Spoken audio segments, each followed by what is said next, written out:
Hello, mates. Welcome to episode 6 of Into the Necrosphere, and on today's show, I am going to be talking to one of my favorite people that I've met in all of the time that I was writing for Chronicles of Chaos, Metal Rules, and in the very short time that I've been doing Into the Necrosphere. I am talking about the voice and the creator behind one of my favorite bands on the planet, Ashmedi from Melechesh. And he very graciously joined us while he was celebrating his birthday out in California. And given the fact that I caught him whilst he was stretched out on a sun lounger, the conversation went into exactly the sort of wild tangents that you can expect. So trust me, you are definitely going to want to stick around until the end for that one. Before I get to that, however, just a reminder to smash the like button on YouTube if you're watching us on there. Give me a thumbs up, leave a comment, share the video. And if YouTube isn't your thing, you can also listen to the show on iTunes, Spotify, Stitcher. Basically, if there is a podcast service that you use that does not carry Into the Necrosphere, that is because it fucking sucks and you shouldn't use it anymore. Also, stick around after my conversation with Ashmedi. I am going to be doing my illustrious What I Am Cranking This Week segment. And this week I'm talking about Mortem. I'm talking about Sleeping Ancient, and I will also be discussing the new Mayhem single.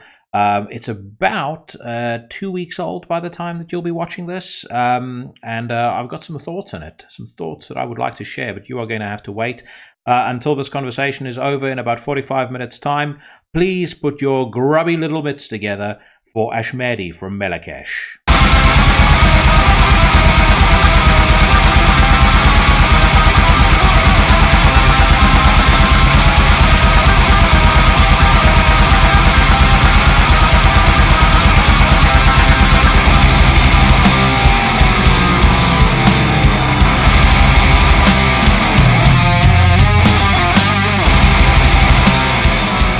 All right, welcome to Into the Necrosphere, and this is the first time I think we're talking in about 7 years. I interviewed you when Emissaries came out. That's a very long time ago. Yeah, dude, it's been ages ago, and so I'm gonna, I've always said I don't want this to be a typical metal Q&A, but I have, by my calculations, you take about 4 to 5 years to bring out a new album. It's been it's knocking on 5 since Henki came out. So when exactly is the next album coming out in 2020? When's the exact release date? What does the album cover look like? How many tracks will it have? What's been going on with the band? Well, the next album will be out whenever I feel like it. No, it's look, it's not an easy process making an album. No. And I mean, everybody will tell you that, but especially when a band has kind of like every song is diverse, there's no formula for it. That's the thing. And one of the worst things and the best things is people want to see the band live, right? They're happy when the band tours and goes all over the place. On the flip side, when you're touring a lot, it affects the writing process because you're immersed in older songs. See, what I see is with Melechesh is when I'm writing and lyrics or the music, it's a trip, man. It's a trip of rock and roll music, but also spiritual cosmic trip as well. And that comes when you're at home writing music and exploring themes. However, when you're playing, it's really the metal rock and roll life. You execute it on stage, loud guitars, and it works with us. So it's completely different state of mind. We're not getting off stage and saying, I'm going to meditate now. The adrenaline is so pumped. I'm going to have a drink, man. So you're in a different state of mind, and it's great. And you're playing the music, you're going around the world. But it's not so great for composing, Yeah. And so it became like, we're just touring a lot. I mean, probably we're like an 8th tour for this album, or maybe more even. And besides the festivals and stuff like that. That's one. Another issue is, I'm doing it on my own, and so it's whatever's on my state of mind will affect the speed of composing, Mm. because it has to be real. And by real, like I was discussing this with my best friend who I'm staying at his place now, it's not about good or bad. It's just it has to feel right. So it's like, how the hell did you make Enki? After the other album, I'm like, it just felt real to me. Like Mm. I felt honest about it. And if the whole world say it sucks, I go, that's fine. I'm good at. I'm happy with it. Now I don't want to be put in a situation where I make something everybody say is great, but I'm not feeling it. I don't feel Yeah, yeah. sincere about it. Then I would feel guilty. Um, and this also affects me, even financially. Like, the sooner the album's out, the more you get to tour with a new album and earn better. Mm. But I keep on saying I won't let that be a motivator. I have to make the album sound right. Mm. And when you're on your own, anything can affect you if you're sincere. So what happened, a few years ago, I went to Jerusalem, and some, I don't know, weird guys wanted to fight with me in a bar. It happens that people are drunk. You just walk away or buy them a beer, and their guard is down. They'll come apologize. This guy was a bit off. He kept following me. He threatened to kill me and my family. And he reached behind his back. I'm like, don't. I'll have to neutralize you if you do that. By Mm. being neutralized is make sure you just don't hurt me. I don't Yeah, want to yeah. hurt him. Just to confuse him or throw him off guard. He didn't, so I beat him up. And when I did, I beat him up with many punches, but with open fists. I don't want to hurt him. I don't want to break anything. I just want to confuse him. And I waited for the cops. They ended up arresting me. And I spent like 4 days in jail there, no phone calls, nothing. My family were looking for me. I was visiting Jerusalem like a tourist. And then 10 weeks house arrest, 10 weeks midnight house arrest. Meanwhile, after the 10 weeks house arrest, they were allowing me to go abroad and tour, not to make a media thing out of it and to make Yeah, enough money to pay the lawyers. yeah, yeah, So I was touring and just paying lawyers. And yeah. that fucks you up, man. You feel terrible. Oh, and You so know, what would the conditions have been for that, though? Did they say, okay, listen, you can leave the country and go play concerts, but you have to phone us every night before 12 no, to make sure you're yeah, not doing no, anything bad? no. They actually, we had one show in Jerusalem. The cops were there watching. They said, don't cancel it. Mm. You had your family to be there, the people who signed your bail to be there. And they say you have to be back in the house arrest by 2 a.m. And imagine, I went to the show, and I've been already at that point 7 weeks house arrest, not seeing people. Mm. And then when I went, there's all these fans coming at me. It created anxiety. I'm a social person. But I'm like, what is this? All these faces in front of me, smiling, talking. I'm like, I started choking up. I'm like, let's go to the backstage room now, Mm. because you're not used to it. You're 7 weeks in the house alone. Okay, with family, and luckily we have a garden. I can go sit in the garden, barbecue. Friends would come. We'd have some wine, but I can't leave. Mm. You Mm. know, it starts messing with your head. Yeah. So that was weird. But that condition was I'll be home at 2 a.m. They're like, yes, sir. And we did the show, and then by 2 a.m. I had to go. But the conditions to go abroad was simple: come back or else. Now I'm a citizen of the Netherlands. My family are a citizen of another country, but they have permanent residency in Jerusalem. Mm. They're not Israelis. They're permanent residents. It's like a green card. But what they did is, okay, if I go abroad, I don't have to ever return. But that would be kind of silly. I'm born in Jerusalem, not to return because of this fight. It's Mm. stupid. Of course I'll return, no matter what. It's no big deal. We'll get over this. But they made sure that my mother and my brother put around 80,000 euros or something bail that I come back. But they won't Mm. take it from them unless I don't come back. And obviously, it's reasonable. Like, if the flight is delayed or there's an accident or you're sick, they look into that. It's like it's fine. Mm. As Mm. long as you're going to come back for the next court date. So I used to go and come back. Then they told me you might as well, you can stay in Europe, just come for the court dates. But they were highly unreliable because at the last moment they would change. Mm. So I told them, even, what if I lived in China and I had, let's say, a restaurant and a family, and I stay there, then I fly all the way to Jerusalem for the court date, and you go, oops, it's delayed. It doesn't really work. You have to be in Jerusalem. So I spent Mm. most of my time there. But it did affect me mentally. And I got to see some negative things from some people, and that kind of fucked up my brain. And when you're in that state of mind, you might feel passionate about something or angry or something, but you're not in that. Maybe it's like a zen or a trippy mood to compose the most sincere the way I want to, Yeah. So that caused a lot of the delay. And the fact that I have to tour a lot and pay the lawyer. I was touring so much, and all this money I come and just paying lawyers to keep me out of jail. It was ridiculous. It wasn't even worth it. All my friends there, they're like, "What's going on? We've done worse. We didn't spend one night in jail." I got a friend. He just took a guy's arm and snapped it, and they just told him pay $10,000, but not even one night in jail. He's like, "You didn't do nothing." He got scratches from my rings, and of course you bleed profusely from the alcohol. But there's not one broken. The doctor report says take paracetamol and go to sleep. Yeah. That's what they told him. But he was, I think, connected or something. I don't know. It was kind of weird situation. Yeah, I was going to ask you. I mean, do you think it was because of your profile or the fact that you're in a band? Were they just trying to kind of make a point?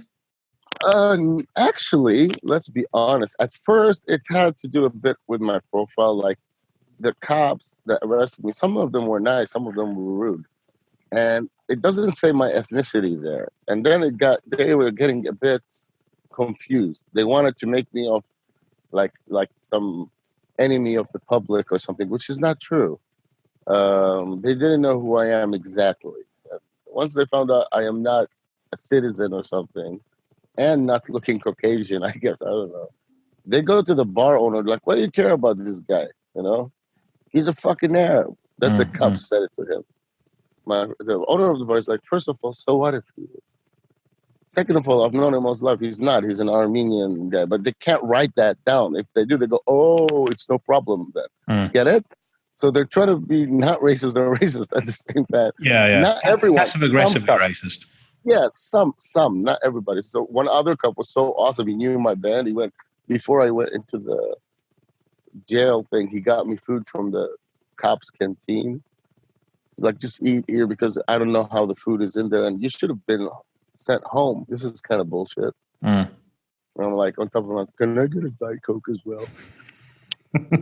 What was that? I mean, what are the jails like in Jerusalem?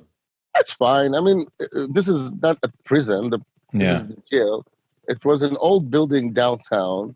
This is the famous one. They put a cell with people in it. There's one which had a lot of Palestinians who come across the border illegally just to work, decent guys who want to work. They put me there at first, and then they took me out for my own safety. But I'm like, I was very safe. There were gentlemen that just crossed to earn a living, without permission. Then they put me in a cell with two really hardcore criminals, but they were really nice to me. They were cool. Like, "What are you in here for?" I'll beat up someone. They're nice. I even took one of the guys' beds. There were like 8 beds there. It was empty. I took one guy's bed because I think he was in interrogation. When he came back, "Hi, what's up?" And then 2 days later, it's like, "If you're released, can I take my bed back?" I'm like, "Oh, I'm sorry. Why you didn't say anything?" There's others. He's like, "Oh, no problem, no problem." Yeah. If you wanted to get real street cred, you would have said you stood while he was sleeping. You said, "That's my bed now." This guy was like apparently like some mafia guy always on TV, and I have no idea. I don't even live there. But he gave me the biggest flattering comment. He was telling the other guy, he's like, "This guy is no criminal. I know criminals. You know me. I know criminals." And as a matter of fact, he gave me his daughter's mobile number. So when I get out, to call her to tell her what he needs and stuff. And he goes to the other guy, "Do you really think I would give my little daughter's mobile number to a guy I met in a prison cell?" So he really put his money where his mouth is. That was the biggest. It's like, "You're not a criminal. This is a bullshit fight. I could see it in you." So that was really, really a nice comment from him, from a guy apparently. And he's telling me, like, "Write this and tell her to say that on TV," because she goes on talk shows. And I'm saying stuff I don't know to her, but she gets it. And, oh, by the way, he needs these T-shirts and stuff. Inside the cell, no one, you're in a room, no windows, no clock, but there's a bathroom. As soon as you go in, they give you a blanket, pillow, T-shirt, toothbrush, shaving device, a shampoo, like all in one package, and that's it. You just sit there, and they come like a few times a day to count who's in the room. They ask what medication I'm on, and in the morning when they come, they open. They say, "Here's your medicine. Take it," because they have a pharmacy. You have to swallow it, and then they get you, breakfast and lunch. If you need more, you can ask. Mm, But it's a horrible environment. But it's not like it's a cell. It's fucked up. I didn't like it. mm. All those sounds you hear in the movies, the sounds of prison with the doors and someone from far away like Yeah, shouting yeah, yeah. or laughing or telling a joke. It's real. I mean, they Yeah. got it right. I heard it all there. The doors, the old metal doors and stuff. But no one is abusing you or anything there. It's just you're being held. And they get you food, which is quite good, actually. Like in the morning, cheese and breads and a fruit and like a yogurt for lunch. That's the joke. I was walking with my friends, and they're going, "Oh, here the sushi is great," and these guys going, "Here's this Sushi, great," like yeah. about restaurants. Then Yeah. I point them. I'm like, "Oh, this place. Oh, the schnitzel is to die for." And they're like, "The prison." I'm like, it's to die for. You gotta go for it. Try the schnitzel." Yeah. So yeah, but I hardly wanted to eat. I actually spent most of my time sleeping, and I forced myself to sleep because I thought I'm dreaming. This is all happening. It was Mm. so surreal. So I'm like, sleep. And I'm like sleeping, sleeping, sleeping. Then I wake up. I'm still there. I'm like, fuck. You know, it's a horrible feeling. And the worst part is my family didn't know where I am. They didn't let Yeah. me make a phone call. The whole arrest was a bit illegal as well because they Yeah. tricked me. Yeah. They say, come to the station. We're just gonna talk. You can make any phone call you want. You are not under arrest. And they kept playing with me. And each time I reach for the phone, they take it away. After 4 hours, you're like, you're officially under arrest. Chains, cuffs on the legs and on the hands. And then the interrogator comes, starts shouting to intimidate. That's his technique. Yeah. Yeah. I'm like, calm. I'm like, why the hell you're shouting? When this other sergeant passed, I'm like, he's shouting at me. He's like, no, you're shouting. I'm like, no, you're shouting. Then he goes, oh, he's a funny guy, and he stopped shouting. Mm. I'm like, there's nothing, I'm like, yeah, I fought with the guy, I beat him up. There's nothing to interrogate. It's a bar fight, and it's Yeah. stupid. So, These things uh, happen. yeah, but it was really out of control. I had to go every day in the morning to the courthouse in an overfilled car. You wait your turn. First 2 days I went. No, first day I went. I was all confused. They just say bring him back to the cell because the cops need time to investigate. Second time I see my mom and my brother with a lawyer, and I'm walking with chains. I try to go comfort my mom, give her a hug. She's panicking. She's never seen inside a court. The cop gently said, "No, you can't have physical contact," but he felt bad about it. Yeah. Yeah. He's like very gentle, like, "No, you can't." So I gave her a kiss on the cheek, with my hands. And they got a lawyer. And then after 3, 4 days, fourth day, the lawyer says, okay, collect all the evidence you want. There's a procedure. Get him to the house or house arrest. And I was really happy. As soon as I went to the house, I was just so delighted. And I was staying in the guest room or something, and my brother gets a TV there, gets a cable connection, gets me my whiskey. Even other friends, like the bar owner where I had the fight, he would be sending me whiskey and stuff from Mm. his bar. Like, God, because I'm stuck at home. Yeah. And Yeah. people would come visit every now and then, just watch movies. It was kind of weird staying that long inside indoors. But like I say, I had it better. Some people are in an apartment building; they don't have a balcony, and we had a big garden, so I Mm. could do a barbecue and have wine. And people, they had no problem with that. They're like, people can come visit you; you just can't go out. And Yeah. they check the house.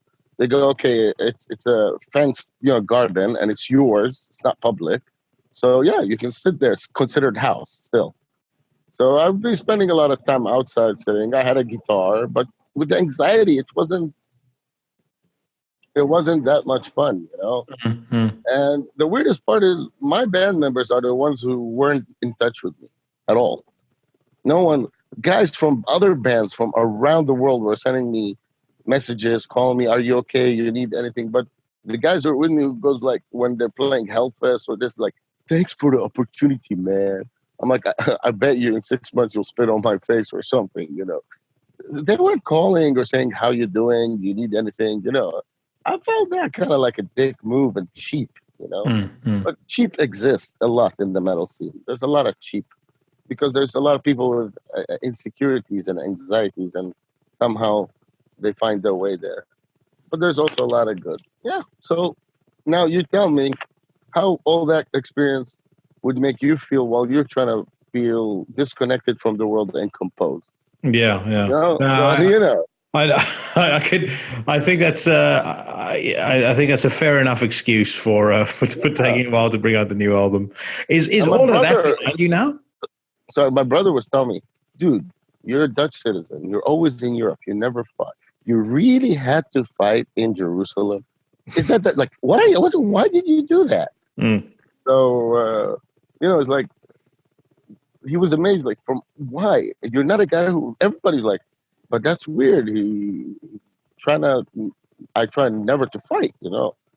I'm like, yeah, well, shit happened. I guess people are a little bit more edgy and aggressive there, so it leads to that point. You know No, what I dude. mean? The thing is, it can happen to anyone at any time. I nearly got Yeah, into a fight the other day in a cinema, there and you go. it was from Yeah, telling what somebody happened? to. I was from telling somebody to shut up. He made a comment and said, something along the lines of, I must watch out before I embarrass myself. And I mean, I know I'm significantly larger than this guy. And I just laughed and I said to him, you have no idea what you'd be getting yourself into. And then he and his girlfriend hung out outside waiting for me. And my girlfriend and Oh, I were, really? oh, yeah, These guys yeah. were up to no good, man. They got issues then. Yeah, Really? my girlfriend and I walked out, and I think they saw me, and they in the light, and they decided to move No, off. man. But I said to her afterwards. Again, it's similar to what I've just mentioned to you. Say for example, this guy was a little bit braver than he should be. You get into an argument, and you punch the guy in the face, and he hits the ground. Either way, it And sucks. yeah, exactly. But the thing is, Lose. the Either way. you hurt him or you hurt yourself. Either way, it's bad. Yeah, exactly. There's no there's no way that can end well. The No. thing is, So the way it's better. It's better to just move on. Like, if this happens to me again or something, I would move on. Next thing I see, I'm in another bar or I'm watching Family Guy at home or whatever, and I'm like, I'm glad I'm here now and nothing happened, and they went another direction. Yeah, no, I completely agree. And the thing is, you always think, I think about, okay, the way the news media is over here, it'll be like, South African immigrant beats up English band. He was into Oh, metal. He yeah. loves violent music. He loves horror movies. It's like, and they'll start going Surprisingly, like, he follows this yeah, person. of course, the metalheads are bad. Yeah. Surprisingly, even my lawyer says, like your image and online and all these photos look like you're an aggressive guy. But surprisingly, honestly, me being in a band helped a lot because the judges were wiser and they go like, okay, so you're 40 something, you have a master's degree in business, and you're in a band that's signed and you tour. You're not like a thug. You're busy. So Yeah. they're like, even one judge is like, calmly looking at me, he's like, spend more time playing the guitar, less time punching. And one other judge, his grandson knew my band. So he start talking with the other lawyers because there's other cases and they're all like laughing in Hebrew, talking about, oh, I went to Black Sabbath. The other guy's like, I'm like, what's going on here? Like, I'm nervous. My mom's like, is it good or bad? I'm like, I think it's good. She don't know Hebrew. Like, is it good or is it bad? She goes, shakes hands. She goes to the prosecution, shakes her head like, Mom, those are the enemy. Okay, thank you. She goes, Well, but that kind of helped. Yeah, I was just about to ask you whether in prison or through any of your time in court or whatever, if anybody actually recognized you as Ashmedi from Melechesh. Yeah, 3 or 4. There was the first cop, one of the cops who was processing me, and he was sending photos to his friends with me with the cops. I'm like, "What are you doing?" He's like, "Nothing." I'm like, "Here." Just kind of pose for a selfie. And then he writes me on Facebook, and he's like, "Is the case over?" He's like, "I'm like, no." He's like, "Okay, let me know when it's over because we can't be in touch because he's a cop. It'll be." Yeah. So he added me on the fan page or the artist page, and then there was one of two of the security guys in the court. They escort the people in the court, the security. this cute girl. My mom was like, oh, she's adorable. I don't know how she gets that job. She's so small and sweet. We hang out together and have beers, actually. And another guy like that, and a lawyer, and the grandson of one of the judges. Hello? Oh, there we go. I'm back. Yeah. So, yeah, there was a lawyer who knew my band, asked me to even autograph for him because he liked black metal. And the grandson of one of the judges liked the band. So, yeah. Oh, so now is all of this behind you now? You're done. There's no more, and there's no ban on you going back to Jerusalem. Nothing. Like that? Everything is good. I paid an arm and a leg. June 2007, it was closed, the file. That's it. However, till the next 2 years, it's kind of like a probation. Don't beat up someone for the next 2 years. If you want to beat them up, beat them afterwards. Sorry, I assume you say June 2007, June 2017. You mean? Yeah, sorry, 17. Yeah, they closed the file, like it's finished. That's it. Yeah. There's nobody dealing with it. It's just in the history books. But I'm in probation. Like, don't fight with anyone. Even the one guy said, if you want to fight, just wait a couple of years. So I'm like, get into an argument with somebody. You just wait 5 years, motherfucker. Yeah, just wait.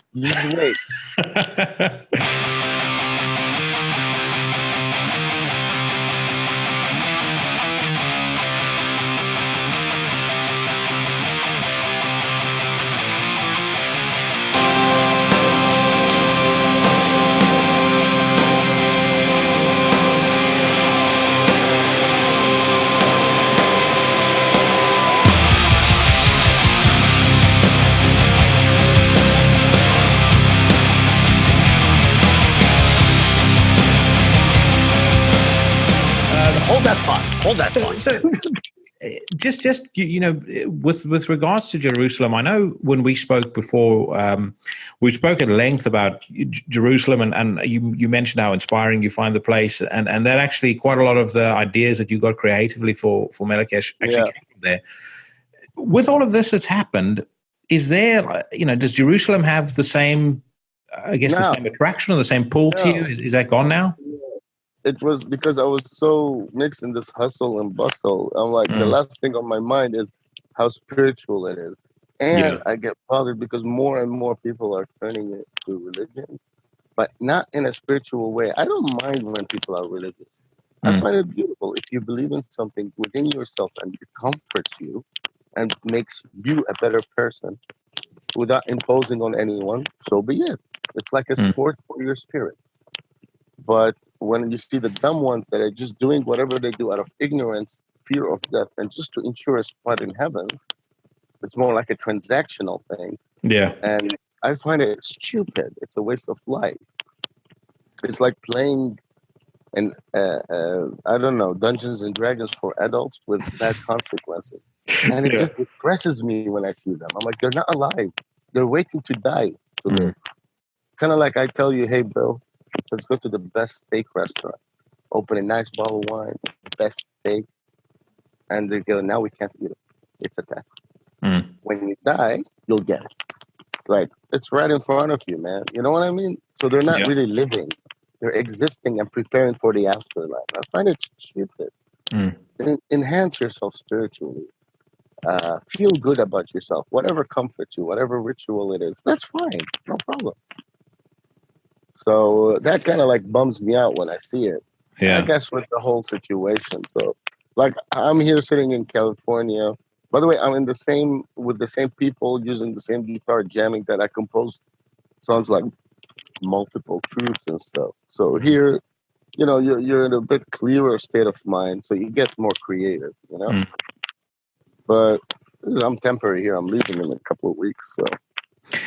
Just coming back to what you said about religion, one of the truest things that I ever heard anyone say about religion and why it's a bad thing is because it takes your eye off what's now, and it puts your head in the future, and you never deal with the problems in your life right now, because what does it matter?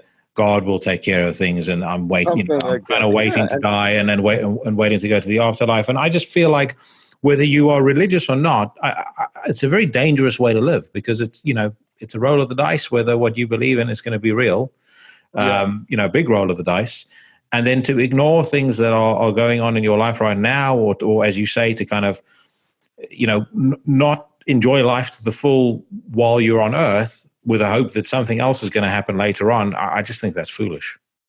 It is. Now, I know some intelligent people who have some spiritual beliefs about religion and they're successful businessmen. They get it right. They see the metaphor and whatever it is that comforts them, and they're pragmatic. Mm. But there are, look, it's the masses. When everything is in the hand of the masses, there's a big chunk of them which are average in intelligence. And when you give them something like religion, also, they just don't get it. Mm. Oh, we are preparing for, no, live your life. Whatever happens later happens. No, there's no absolute answers. And don't be afraid to die. It's natural. And don't go like literally people are doing it to secure a spot in heaven. Mm. It's like an investment. Yeah, no, I agree. So That's very transactional, and it's if you're given, then live. yeah. So It's not a bus stop. Turning 44 didn't bring you to any great new spiritual awakening or a crossroads in your life. I'm gonna transplant some chest muscles, hair, buy a Porsche, and get me a young girlfriend. I'm kidding. It's like, they say those midlife crisis. Yeah. No, 44, 43, 39 feels all the same to me. Yeah, I don't even count the numbers. I'm still the same dude, except things are more in perspective and less big of a deal, which is kind of good. Yeah. But I was going to ask you, turning or growing older, how has that affected the way that you write, that you compose? Because very often I think a lot of the spontaneity of definitely the music that probably both you and I grew up listening to is very much, there is a connection to youth in that spontaneity. And a lot of those bands, without going into specifics, that you listen to their latest stuff and that spontaneity is gone. And even though they're making the same type of music, the magic's gone because the spontaneity is no longer there. Perhaps, but it could go two ways. It has to do with testosterone and adrenaline, and the freshness of it, and it's perceived by two people: the musician and the listener. When we were younger, that blast beat beginning, the pump, pump, and starts. You and I, our adrenaline would jump up, and you know what I mean, just like a kid when he sees a toy. But now we won't do that. So it's us, the listener, also are affected by it. However, what you get is more control and finesse. I could have never wrote Enki or the Epigenesis when I was younger. Like, it's not possible. So, but I would be more into the adrenaline and craziness, So I guess you get more balance, and of course it depends on the situation or on the person. When they have kids and they have this and they have that, it starts affecting. But if you really like the art, you just like the art, you know what I mean? And you finesse it with time. But yeah, it has to do a lot with the physiology and state of mind, But I do know many bands that they just sound better with time as well. I mean, like, look at Judas Priest. They were famous mainstream radio band, and suddenly they make Painkiller. That's true. After like so many albums, they actually, if aliens come and say, "What is heavy metal?" just give them Painkiller. The image, the lyrics, the artwork, the music, So I go, how? How when they got much older and after they're being a radio friendly band, they do Painkiller? So it's like there are unexpected things that happen like that, and that's. I was talking earlier to somebody about Testament. I mean, the last three Testament albums They're doing better. Absolutely fantastic. Yeah, it's a testament of doing better than they've ever done musically, songwriting, everything. I think they're more successful despite that they were then on a major label, always on MTV. You know what I mean? Mm. It's yeah, that's a good example actually. So when this album from Heaven and Hell with Dio and Tommy Iommi came out, Superb. the band, yeah, the song Yeah, I Fear loved is it. one of the best things Tommy Iommi ever written. Yeah, no, I agree. I I absolutely was love that listening to it album. like, what a riff, what a chorus, what an approach to it, what a good drum beat, what a nice bass. I'm like, how? You know? So there is that venture of the craziness of the youth, like the song War Pigs or something. And then there's this. It's finesse, it's crazy, and it's very, very good quality. So that's the difference. You just got to keep your eye on the ball, I guess. And it's easy to get distracted when you're getting older. Maybe you're Yeah. less obsessive. The good thing with me is I have ADHD and it helps. However, I'm kind of happy about it that anything that I take, mind altering substance or like alcohol, whatever, it works bad for the music. Mm. Like if I'm sober like 3-4 days, which is really hard. When I say sober, I mean, you're with your friends, you're touring, you're drinking Yeah. with dinner, bottle of wine. That's what I mean. Not like on the floor puking. No, none of that. I noticed my head clears and suddenly I'm like, making drum beats and stuff. Mm. Like, that's good. It's there naturally. And I'm grateful for that. The only problem is there's too much temptation. I'm by the pool now. There's a lot of cold beer inside, nice white Yeah. wine, whiskey, gin tonic, Bloody Marys. And I'm like, maybe I'll have one. Yeah. And then you go, maybe I have another one. And then, okay, I can play music, but more jamming blues or Eastern music, not thinking creatively. So And the thing with I'm glad I don't need anything to make the music. Yeah, and I would definitely say the thing with Melekesh's music is the vision of what you do. I feel like has become increasingly larger and increasingly more grandiose on every single album. Like I remember when I heard Emissaries the first time, and Melekesh's music, maybe more so than almost any other band, is incredibly visual to me. And you can, Right? you sort of Yeah. see these You see these things with the desert, music. these desert landscapes and these guys in chariots going after each other with spears, and this Believe really me, like I almost see the like same when I'm like playing. biblical visions. Yeah, exactly. And then Epigenesis, that vision is even more grandiose and even more fully realized. And then you came around and did Enki, which is, I mean, that album's been out for I think 4 years now. And Yeah. I listen to it frequently to this day, and I still struggle to wrap my head around everything that's in it. I find there's so much going on there. It requires so many listens to kind of fully digest and fully analyze. Yeah, yeah. It's a lot happening there. It's like order and chaos, cosmic Yeah. battles and meditation at the same time. And rock How and roll. how close in your mind do you think you are to fully realizing that vision? Because I can imagine you have an idea of what I guess the ultimate Melechesh album would sound like, or is it completely the opposite? It's a completely organic thing. It kind of It is, comes out of you when it's ready to come out of you. yeah, it is what it is. It's just ideas and songs that come. But I feel like in the last few albums, I'm getting there. I'm able to get there. Mm. Before, I'm like, I still need to get there. You know what I mean? And now it's about exploring more things. And for me, it just, like you say, image. When I'm playing a riff, I have to see something. Not technically correct. You just have to see something. And that's it. For me, that's Melechesh. And if I achieve that and I keep on achieving that, that's what it is. But you can explore many types of songwritings and stuff like that. But it always have to be inducing images or a feeling. And I've achieved that already in the last couple of albums. But it's so Melechesh is so inclusive, and we don't put really a hard border. It's within a parameter of Eastern mysticism, spirituality, mythology, uh, sci-fi, even to some extent, if you can call it. And that world is so vast that you can keep on exploring. There's still a lot to explore.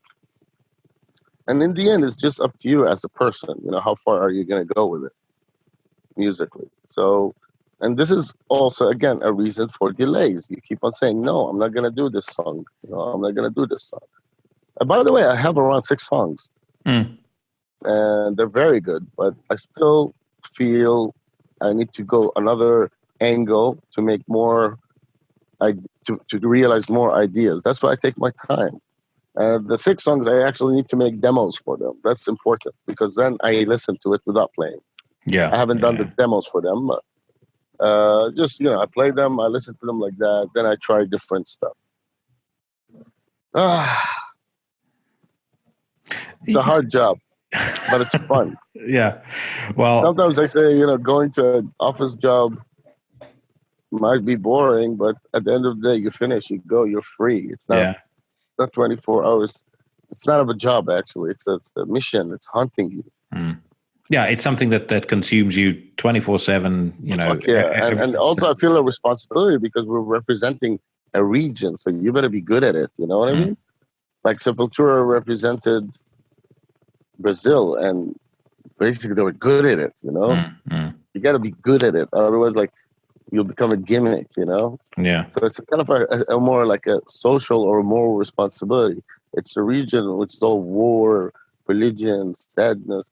Hey man, there's also art and metal, and it's good. You know what I Mm. mean? So you got to keep that up. You kind of mentioned that inclusivity of what you guys do, I guess, from an influence perspective. And one of the biggest compliments that I can give you is Melechesh has always very much felt like its own scene to me. Yeah, There are very few bands that can say that. I would say Akrokaka are one, Melechesh is definitely another.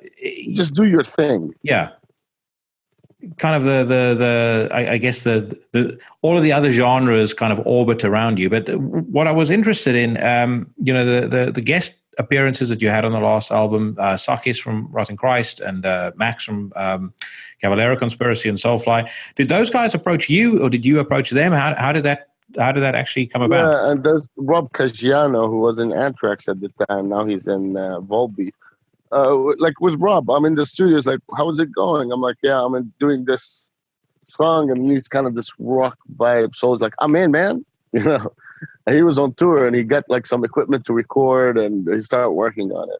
And Max was asking me to do something on the next Soulfly. He wants to cooperate, but by coincidence, Melechesh recording was before that. So like he said, okay, I'll do some vocals there. Like we want to work together somehow.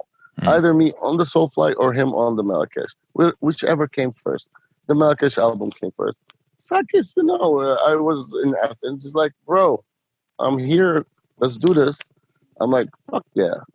And he came to the studio, and I told him sing these parts. He did his magic.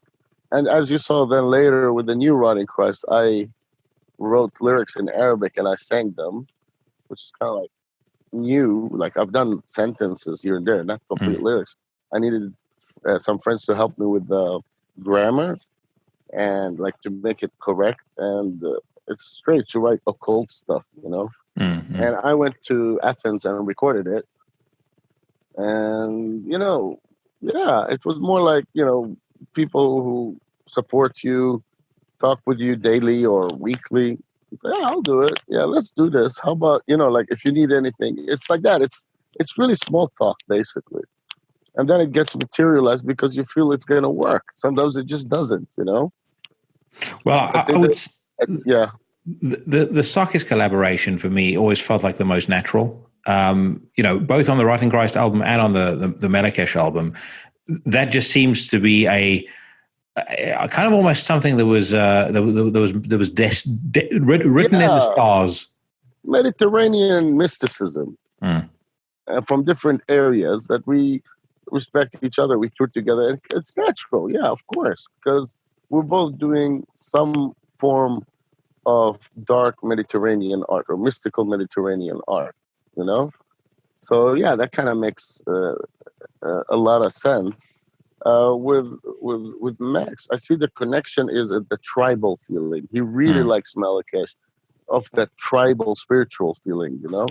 And that also made it possible because we're both tribal bands, Mm. in a way. It's the different tribes. So there is that, may I use the word ethnic thing Mm. involved, and primal thing in the music. So that kind of worked as well. And it was a different angle of singing, which is refreshing for me, especially when I wanted something thrashy. So yeah, it worked It's out. kind It of was great. They're great people. it's I think that primal ethnic element that you just mentioned, I think it's really embracing your heritage, which Yeah, it seems a lot of bands, I mean, many bands from the States, Europe, etc., don't really do that as much.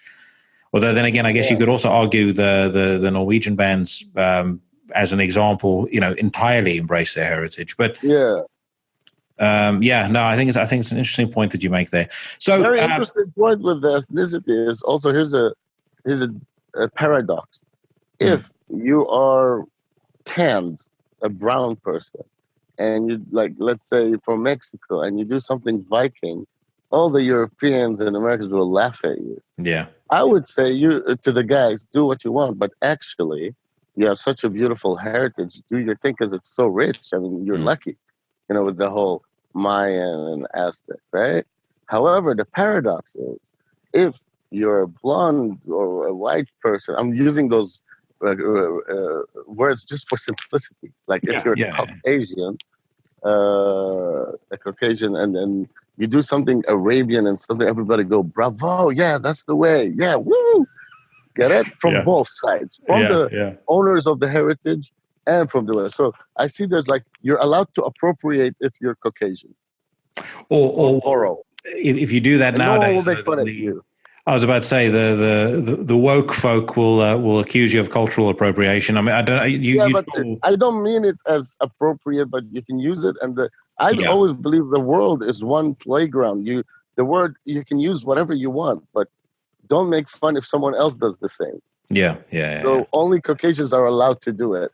Yeah, I saw that paradox. And by the way, the word Caucasian is kind of weird, because by law in America, if I fill a form, I'm supposed to say I'm Caucasian, because Americans are Armenians are from the Caucasus, the yeah. Mm. Caucasian.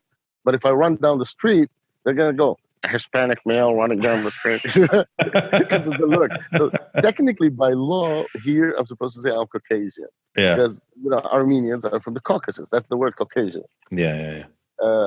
But if you run in the street, or the Italian guy does it, or a Greek guy, they probably say Hispanic male running, going to wearing a white shirt, or like. Yeah, dude, But just the paradox don't wear the is, white wife beater. yeah, yeah, oh yeah, that's trouble.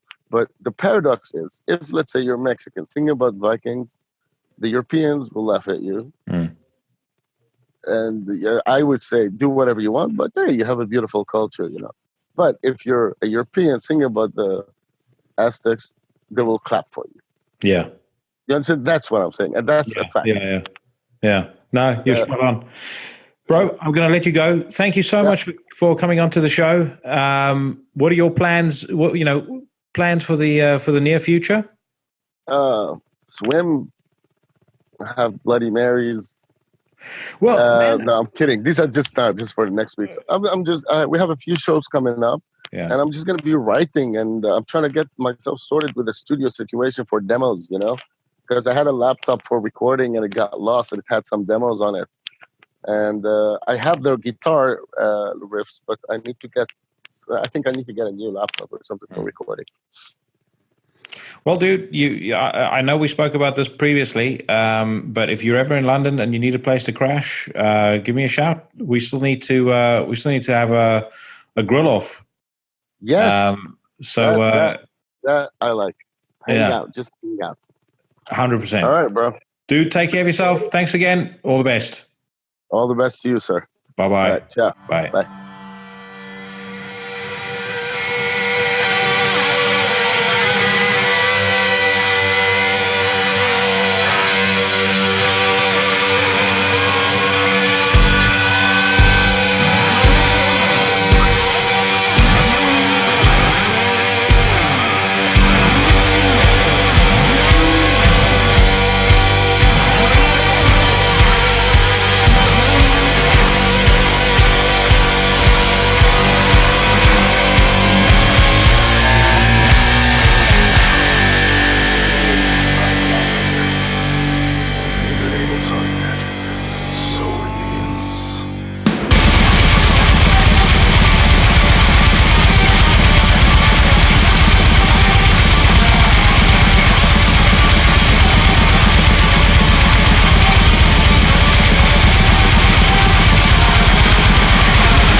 thank you once again to Ashmedi for a great and highly entertaining conversation. And if you have not checked out Enki or any of his last 3 records yet, then very seriously, what is wrong with you? In fact, really, the only reason why you could possibly be postponing devoting several hours of your day to listening to Enki, Emissaries, or the Epigenesis is because you're preoccupied with all the awesome tunes that I've been recommending on the illustrious What I'm Cranking this week. That brings me to my first record, which I want to wave maniacally in your face, and I am talking about Ravensvart by Mortem. Now, Ravensvart is not some special necro language. Apparently it means black raven in Norwegian. And depending on how true cult or necro you are, you may be aware that in 1989, Mortem brought out a demo called Slow Death. It was produced by and it featured artwork courtesy of the late Euronymous of Mayhem. And the band's members went on to play with the likes of Arcturus, Thorns, 1349, and, of course, Mayhem. So somehow, 30 years later, these fine young bucks from Norway, not so young anymore actually, decided to resurrect the old band and finally give us a proper debut album, which it has to be said is pretty damn good. I mean, basically everything from the kind of black and white cover art to the production to the way this band uses keyboards to their kind of slightly slowed down old school blast will make you think like you're listening to a forgotten album from the 90s. The songs are mostly as catchy as a case of the Crabs. The vocals sound like a demon-possessed gorilla gargling cement. And the riffs are just pure Norwegian vintage, so melodic, precise, and colder than plunging your testicles into an Alaskan ice bath. Personally, I think where Mortem really are at their best is when they slow things down to a more deliberate pace that actually reminds me a little bit of Dimmu Borgir back in the old days. So I'm kind of thinking Veralted, maybe Stormblast. And that when they do that, that is when their strengths really, really shine. So a great example of that is the track that I am going to be playing next. This is a song called Demon Shadow.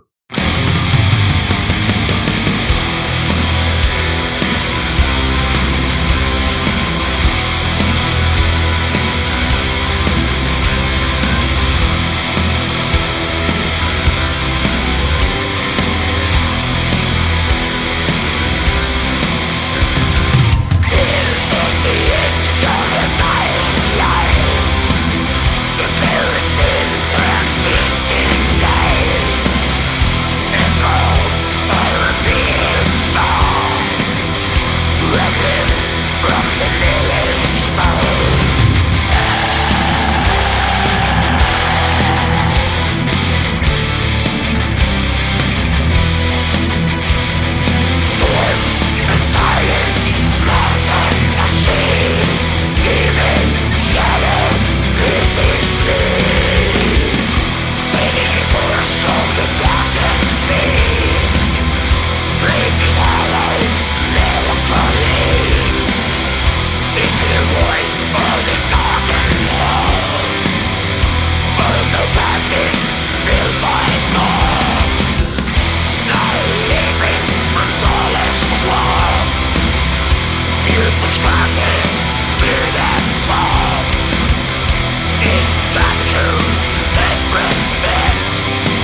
was Demon Shadow off the new album Ravenswart by Mortem, available now on Peaceful Records. And if it grabbed your attention, I will post the link in the description of this video so you can check them out.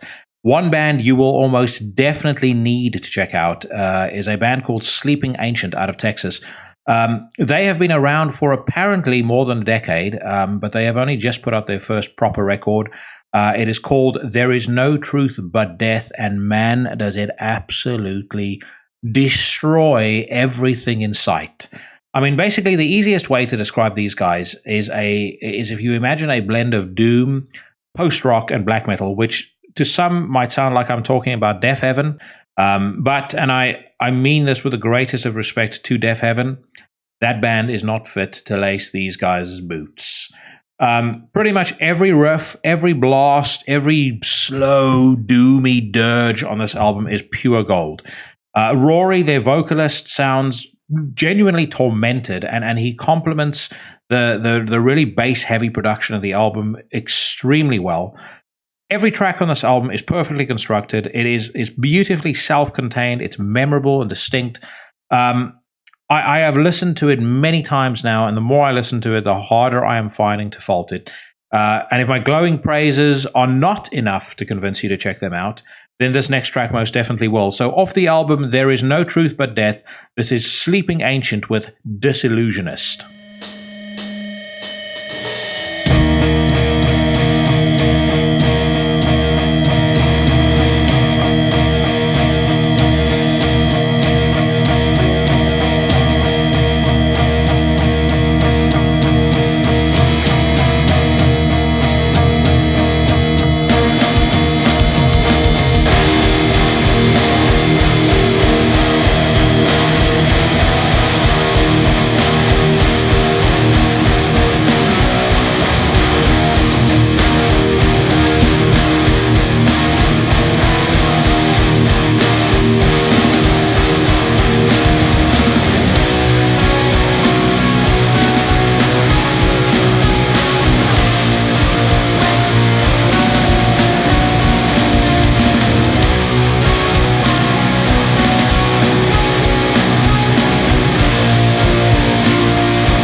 on to my final pick this week, and it is Of Worms and Ruins, the new Mayhem single, the second one they have put out off their forthcoming album Daemon, which is being released by Century Media on the 25th of October. And if you heard the first one, Worthless Abominations Destroyed, this one follows a very, very similar blueprint. So it's blasting, old school black metal, very Mayhem. And it kind of makes me think that all of those years spent touring De Mysteries Dom Satanas, I mean, they've been playing that album back to back for the last several years now, has really affected the songwriting process for this new album. That is not necessarily a bad thing, but for me personally, I really enjoyed the off-the-wall avant-garde stuff that they included on Ordo ad Chaos and Esoteric Warfare. And I would be very disappointed if that did not make at least some sort of presence felt on the new album. But who knows? We'll see. This album is coming out in just a couple of weeks' time. The song Of Worms and Ruins is very cool. I find that it does kind of grow on you the more you listen to it.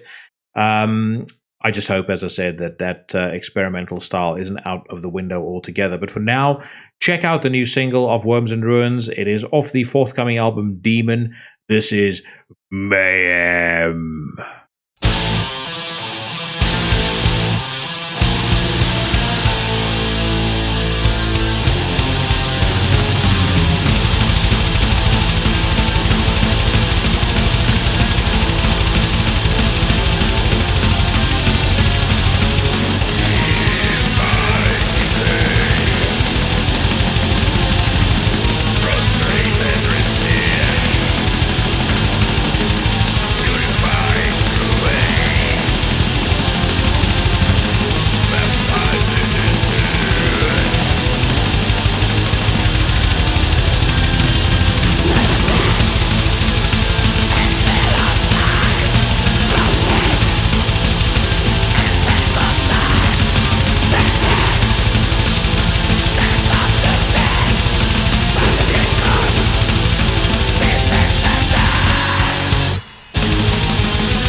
That is it for this week, everybody. Thank you so much for checking out the show. Thank you so much for listening. And on next week's show, I am going to be talking to Sam Loynes of Akrakoka, the Antichrist Imperium, Voices, and Shrines, just to name a few. So this was actually somebody that I put down on my wish list of guests when I first got the idea for Into the Necrosphere. And I'll put it to you this way. If you like the movie There Will Be Blood, I think we spent about half of our conversation waxing lyrical about how into that movie we both are. So such a fun conversation, such a cool dude, and I cannot wait to share that with you. Check back in with us next Tuesday. In the meantime, you can follow the show on Instagram at Into the Necrosphere, not at Instagram. And you can also look us up on Facebook on Into the Necrosphere. Have yourself a fucking kick-ass week. From the mean streets of Surbiton on the outskirts of London, I am saying adios, muchachos.